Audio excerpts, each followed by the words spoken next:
مفتی سلطان کے بیانات کے لیے مفتی سلطان آفیشل کو سبسکرائب کریں۔ ہندو لڑکا کسی مسلم لڑکی کو جب بھگا کر لے کر آئیں گا تو کیا جہیز ساتھ میں لے کر آئیں گا؟ یہ بھی معاملہ ان کو پسندیدہ نہیں ہے۔ تو پھر یہ 10 لاکھ لڑکیاں مسلمان، 20 لاکھ لڑکیاں مسلمان ارتداد کا شکار ہو گئی، یہ بات بالکل غلط ہے۔ یہ آنکڑا کیا ہے؟ یہ آنکڑا غلط ہے۔ میں یہ نہیں کہہ رہا ہوں کہ مسلمان لڑکیاں ارتداد کا شکار ہی نہیں ہوئی ہیں، ہو رہی ہے۔ اس کی کئی وجوہات ہیں، وہ بھی بتاؤں گا میں کیا کیا وجوہات ہے، ہو رہی ہے۔ لیکن جو آنکڑا بتایا جا رہا ہے وہ آنکڑا غلط ہے، اور یہ آنکڑا میں نہیں بتا رہا ہوں، یہ کھلے عام اس کتے کا بچہ ہے نا، باقاعدہ انٹرنیٹ پر سوشل میڈیا پہ باقاعدہ ویڈیو بنا کے وائرل کر رہا ہے، باقاعدہ آفر دے رہا ہے مسلم لڑکیوں کو کہ ہمارے دھرم میں آ جاؤ، پھر بھی حکومت خاموش ہے۔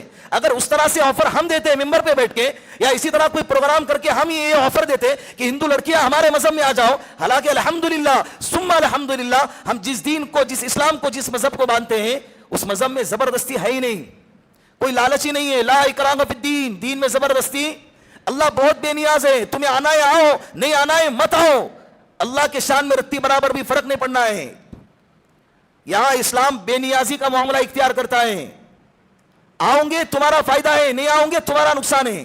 ہم دین کے معاملے میں کسی پر زبردستی، لیکن لوگ جو ہے نا اپنے گھروں کے اندر جب دین زندہ کرنے کی بات آتی ہے، بچوں کو پردہ کرنے کی بات آتی ہے، اور جب بچیاں پردہ نہیں کرتی ہیں تو باپ کیا کہتا ہے، ہم دین میں زبردستی تھوڑی کر سکتے۔ یہ والی آیت یہاں فٹ نہیں آتی ہے، یہ اسلام اور دھرم اور مذہب کے معاملے میں ہے کہ زبردستی مار توڑ کے کسی کو مسلمان نہیں بنایا جائے گا۔ یہ آیت کا مصداق ہوئے، یہ نہیں کہ گھر کے اندر بے پردگی ہو رہی ہے، بے دینی داخل ہو رہی ہے، اور اولاد اگر سن نہیں رہی ہے تو کیا کریں، دین میں زبردستی تو نہیں کر سکتے۔ یہ جملہ استعمال کرنا بالکل غلط ہے۔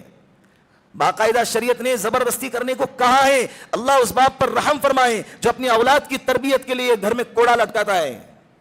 کوڑا شو پیس کے لیے نہیں لٹکایا جاتا کہ گھر کی شان بڑھے، دیکھو میرے گھر میں کوڑا ہے کتنا اچھا دکھ رہا ہے، اس لیے کوڑا لٹکانے کی ترغیب نہیں دی ہے۔ یہ کوڑا لٹکانا اس بات پر کنایا ہے کہ اپنے گھر کے بچیوں پر توجہ زیادہ دیں۔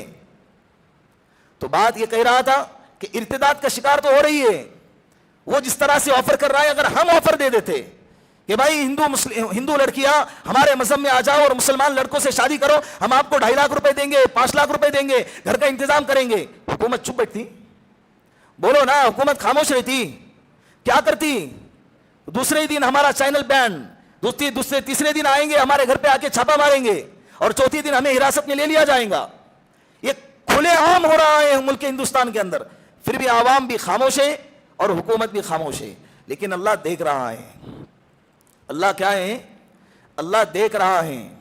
اللہ کو جو ہے نا ایک حد تک کفر برداشت ہو سکتا ہے، لیکن اللہ کو ظلم برداشت نہیں ہوتا ہے۔ فرعون کافر تھا، اللہ نے ڈھیل دے دی کئی سالوں تک، بلکہ روایتوں میں لکھا ہے کہ 400 سال تک اس کے سر میں درد نہیں ہوا، اتنی بڑی اللہ نے اس کو سلطنت اور حکومت اور طاقت عطا فرمائی تھی۔ لیکن جب نجومی کے بات میں آ کر اس نے ظلم کرنا شروع کیا اور بنی اسرائیل کے بچوں کو قتل کرنا شروع کیا، اللہ نے اس کے حکومت کو تہس نہس کر کے رکھ دیا۔ اللہ کو ظلم برداشت نہیں، کرو تمہیں جتنا کرنا ہے، ہمیں بس اس بات پر خوشی ہے کہ ہم ظالم کے صف میں نہیں کھڑے ہیں۔